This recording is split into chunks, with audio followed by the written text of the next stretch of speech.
പടക്കളത്തിന് ശേഷം കത്തിക്കയറുന്ന അടുത്തൊരു കത്തിക്കയറലാണത്. എന്ത് തോന്നുന്നു? സന്തോഷം. നമ്മൾ ഇതാണല്ലോ നമ്മുടെ ഹാപ്പിനെസ്.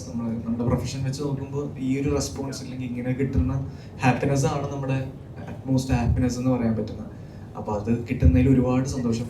അത് കുറച്ചും കൂടെ റെസ്പോൺസിബിലിറ്റിയാണ്. നമുക്ക് നെക്സ്റ്റ് സിനിമ ഇതേ കാര്യങ്ങൾ തന്നെ മീറ്റ് ചെയ്യണം, ഇതിൽ നല്ല റെസ്പോൺസ് കിട്ടണം എന്നുള്ളൊരു റെസ്പോൺസിബിലിറ്റിയാണ് കൂടുതലും നമുക്ക് തോന്നുക. അതിനൊപ്പം തന്നെ ഹാപ്പിനെസ്സും ഒരുപാട് സന്തോഷം തോന്നുന്നുണ്ട്. സന്ദീപ് തന്നെയാണോ പൂർണ്ണമായിട്ട് സ്ക്രിപ്റ്റ് സെലക്ട് ചെയ്യാൻ വേറെ ആരുടെയും ചോയ്സ് എടുക്കാറുണ്ടോ? കാരണം സെലക്ട് ചെയ്യുന്ന എല്ലാ സ്ക്രിപ്റ്റും ഭയങ്കര ഒരു ബെസ്റ്റ് ഹിറ്റ് ആവാനുള്ള ഒരു പ്രൊജക്റ്റാണ് ചെയ്യുന്നതൊക്കെ. അപ്പൊ അത് സ്വന്തമായിട്ട് ഡിസിഷൻ തന്നെയാണോ അതോ ആരാരും ചോദിക്കാറുണ്ട്?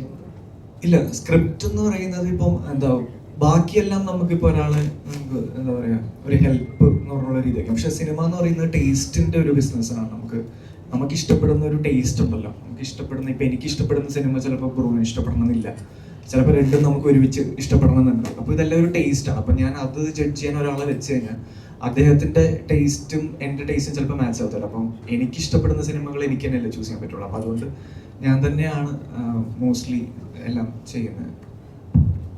നമ്മുടെ സിനിമയിൽ മികച്ച ഒരു കഥാപാത്രം കാഴ്ചവെച്ച നമ്മുടെ പ്രിയപ്പെട്ട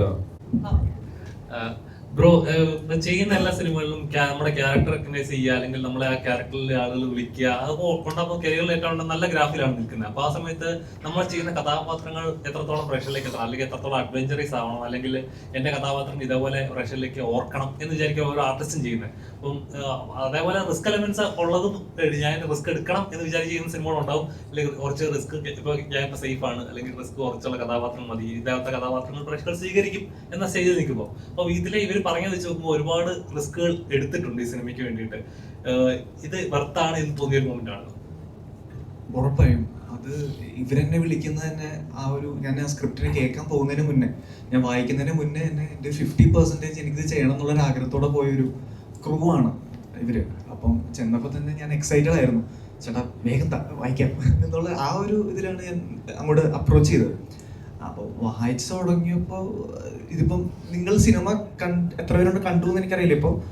പക്ഷെ സിനിമ കാണുമ്പോൾ നമുക്കൊരു ബ്യൂട്ടി, അല്ലെങ്കിൽ എന്താ പറയുക ഈ ക്യാരക്ടറിൻ്റെ ഒരു ആർക്ക്, നായ്ക്കളുടെ രീതി, ഇതെല്ലാം ഭയങ്കര ക്ലാരിറ്റി ആയിട്ട് ബാബുലേട്ടനെ എഴുതി വെച്ചിട്ടുണ്ട്. നമുക്ക് വായിക്കുമ്പോൾ തന്നെ നമുക്ക് മറ്റേ മേക്കിങ്ങിൽ പിടിക്കാം എന്നുള്ളൊരു പരിപാടിയല്ല. നമുക്ക് വായിക്കുമ്പോൾ തന്നെ കൃത്യമായി ഇതാണ് അവിടെ സംഭവിക്കാൻ പോകുന്നത് എന്നുള്ള കാര്യം നമ്മുടെ ഇമാജിനേഷനിൽ വരും. അതുകൊണ്ടാണ് ഷാഫിക്ക് നേരത്തെ പറഞ്ഞത് ഇത് വായിച്ചു കഴിഞ്ഞപ്പോൾ ഇത് എങ്ങനെ നടപ്പിലാവും എന്നുള്ള കാര്യം വരെ നമുക്ക് ചിന്തിക്കേണ്ടിയിരിക്കുന്നു. ജസ്റ്റ് ഒരു കോൺസെപ്റ്റ് ആണ്, ഇങ്ങനെയൊക്കെ ആയിരിക്കും ഒരു സീൻ വരിക, ബാക്കി നമ്മൾ അപ്പം ചിന്തിക്കുന്നതാണെങ്കിൽ ആ സമയത്ത് എന്തൊക്കെയാണോ അവൈലബിലിറ്റി ആ സാഹചര്യത്തിൽ ഉണ്ടാവുക, ആ വണ്ടി അല്ലെങ്കിൽ എന്താണെങ്കിലും ആ സാഹചര്യത്തിനനുസരിച്ച് നമ്മൾ ആ ഒരു സ്ക്രീൻ പ്ലേ അല്ലെങ്കിൽ ആ ഒരു സീൻ കുറച്ചും കൂടെ വലുപ്പമാവാം, അങ്ങനെ സംഭവിക്കാം. പക്ഷെ ഇതിൽ അങ്ങനെയില്ല. ഇതിന് കൃത്യമായ ഒരു clarity from the very beginning ഉണ്ടായിരുന്നു. അത് തന്നെയാണ് ടു ദ എൻഡ് വരെ പോയിട്ടുള്ളത്. കാര്യം നമുക്ക് ഓൺ ദ വേ ഒരുപാട് കാര്യങ്ങൾ മാറ്റാനോ ട്വീക്ക് ചെയ്യാനോ അങ്ങനെയൊന്നും ഒരു സ്കോപ്പും കാര്യങ്ങളൊന്നും ചെയ്യേണ്ടി വന്നില്ല. കാര്യം അത്രയും ക്ലാരിറ്റിയോടെ തന്നെ അപ്രോച്ച് ചെയ്തൊരു സിനിമയാണ്. അപ്പോൾ വായിച്ചു തുടങ്ങിയപ്പോൾ തന്നെ എനിക്ക് അത്രയും എന്താ പറയുക ഈ മിസ്റ്ററി എന്ന് പറയുന്ന ഒരു ജോണർ, എൻ്റെ രസം എനിക്ക് അറിയില്ലല്ലോ. ഞാൻ ചെയ്ത പടങ്ങളെല്ലാം ഡിഫറെൻറ്റ് ജോണേഴ്സ് ആയിട്ടുള്ളൊരു സിനിമയാണ്. അപ്പോൾ ഞാൻ ആദ്യമായിട്ടാണ് ഒരു മിസ്റ്ററി ഡ്രാമ എന്ന് പറയുന്നൊരു ജോണറിൽ സിനിമ ചെയ്യുന്നത്. അപ്പം ഞാൻ സ്ക്രീൻ പ്ലേ കൂടുതലും കേൾക്കാൻ ആഗ്രഹിക്കുന്ന ആളാണ്. എൻ്റെ അടുത്ത് ഇപ്പോൾ ഡയറക്ടർ ആണെങ്കിലും റൈറ്റർ ആണെങ്കിലും വന്ന് നറേറ്റ് ചെയ്യാറാണ് പതിവ്. ഞാൻ ആദ്യമായിട്ടാണ് ഒരു സ്ക്രീൻ പ്ലേ വായിക്കുന്നത്. അപ്പോൾ വായിച്ചു തുടങ്ങിയപ്പോൾ എനിക്കത് അതിൻ്റെ ഒരു ഹൈ ഭയങ്കര രസം തോന്നി, ആ മിസ്റ്ററി വായിക്കുന്നതിൻ്റെ ഒരു ഹൈ. അപ്പോൾ അതാണ് എന്നെ ഇതിലേക്ക് ഫസ്റ്റ് ഹുക്ക് ചെയ്തത്. അപ്പം മൊത്തത്തിൽ ഇതെല്ലാം വന്നപ്പോൾ തന്നെ ബാക്കി ചാലഞ്ചിങ് പാർട്ടൊക്കെ നമ്മൾ ഏറ്റെടുത്ത് ചെയ്യണം എന്നുള്ളൊരു റെസ്പോൺസിബിലിറ്റി ആണല്ലോ. നമുക്കത് സിനിമ ഇഷ്ടപ്പെട്ട് കഴിഞ്ഞാൽ പിന്നെ നമ്മൾ വേറെ ബാക്ക് തോട്ട്സും വേറെ കാര്യങ്ങളൊന്നും വേണ്ട, നമ്മളത് ഏറ്റെടുത്ത് ചെയ്യാന്നുള്ളതേ ഉള്ളൂ.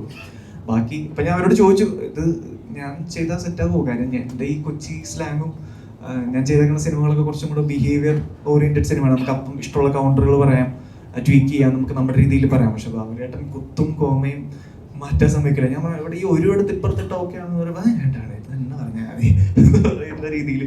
അപ്പോൾ കൃത്യമായിട്ടുള്ളൊരു ആ ഒരു ഫ്ലോ ആ ഡയലോഗിനുണ്ട്. അത് അങ്ങനെ തന്നെ പറഞ്ഞാൽ അതിൻ്റെ ഒരു ബ്യൂട്ടി കിട്ടുള്ളൂ. അത് ഒരു 2 ദിവസം കഴിഞ്ഞപ്പോൾ എനിക്ക് മനസ്സിലായി. ആ ഒരു സ്ലാങ്ങിൽ പറഞ്ഞു തുടങ്ങിയപ്പോൾ വേറൊരു ക്യാരക്ടറായി മാറി തുടങ്ങി. അപ്പോൾ എല്ലാ രീതിയിലും ഞാൻ നേരത്തെ പറഞ്ഞ പോലെ ഒരു ആസ് എൻ ആക്ടർ ഗ്രോ ചെയ്യുന്ന രീതിയിലുള്ളൊരു എക്സ്പീരിയൻസ് ആണ് എനിക്കൊക്കെ വന്ന് കിട്ടിയത്. സോ ഞാൻ ഭയങ്കര എക്സൈറ്റഡ് ആയിട്ട് ചെയ്ത സിനിമയാണ്.